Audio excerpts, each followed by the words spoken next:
अब यहाँ यसरी चिप्लिने र जे हुन्छ जस्तो हुन्छ त्यस्तै भइरहोस् भनेर केही जीवनलाई आफ्नो सुमार्गमा नडोर्याउने कुराको विषयमा गीताले कसरी भने त अघि हामीले सुन्यौँ, कर्मण्येवाधिकारस्ते मा फलेषु कदाचन मा कर्म फलहेतुर्भु मा सङ्गोस् तव कर्मणि भन्यो गीताले, होइन? बडा प्रसिद्ध वचन गीताको।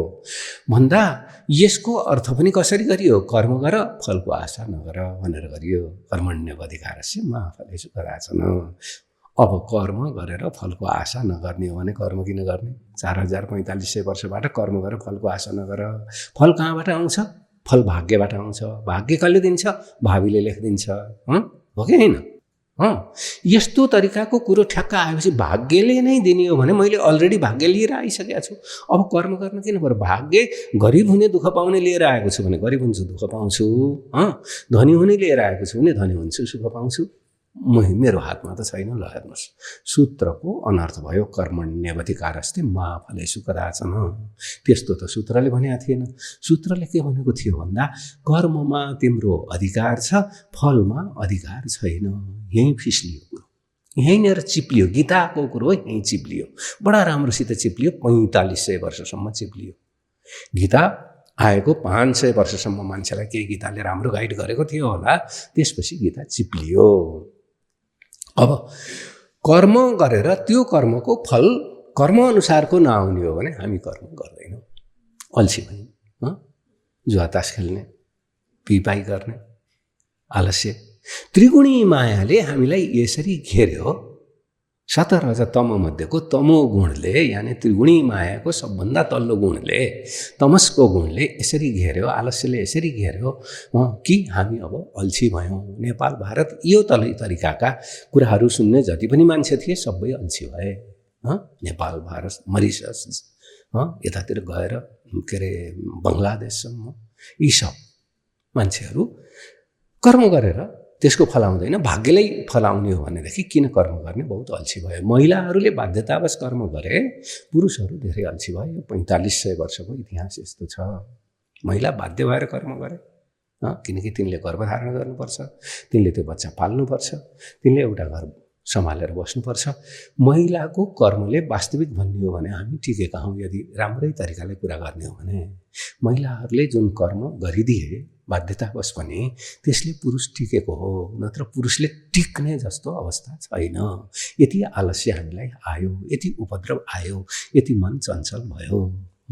अब गीताको ठिक्क अर्थ गर्दाखेरि त्यस्तो हुँदैन। ठ्याक्कै हामी फेरि कर्ममा फर्कन्छौँ। कर्ममा अधिकार छ, फलमा अधिकार छैन। यदि फलमा अधिकार छैन भने त्यो फल कसरी आउँछ त भन्दा जस्तो तिमीले कर्म गर्छौ त्यस्तै तरिकाले आउँछ, होइन? र कहिले काहीँ नआउन सक्छ, किनकि खेत रोपेको छ, बाढी आयो, मकै छरेको छ, सुक्खा लाग्यो।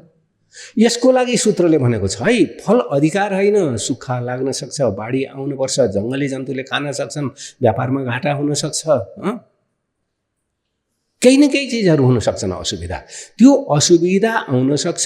त्यो असुविधाको अवस्था भएका हुनाले फललाई अधिकार नमान, बस भनेको त्यति हो। फल अधिकार नभएपछि हामीलाई तनाव आएन। फल भने जस्तो फल नआउँदाखेरि पनि तनाव आएन, दुःख आएन। फललाई अधिकार मान्दाखेरि अब भने जस्तो भएन भने हामीलाई दुःख आयो, तनाव आयो। हामीले फललाई अधिकार मानेका छौँ, भने जस्तो हुँदैन, तब हामी दुखी छौँ। र भाग्यले फल दिने भएका हुनाले हामी कर्ममा अल्छी छौँ। यस्तो यति लामो समय बित्यो, 4500 वर्ष अनौठासित बित्यो। त्यसभन्दा पहिले त बहुत कर्मी किसिमको भनेर इतिहास लेखिन्छ। त्यसभन्दा पहिले धेरै मान्छेहरू बहुत उत्साहित छन्, कर्मी छन्। अलिकति कर्ममा अर्को प्रकारको जोस जाँगर छ। जब गीताको अनर्थ भयो त्यसपछि कुराकानी बडा गोलमाल भयो।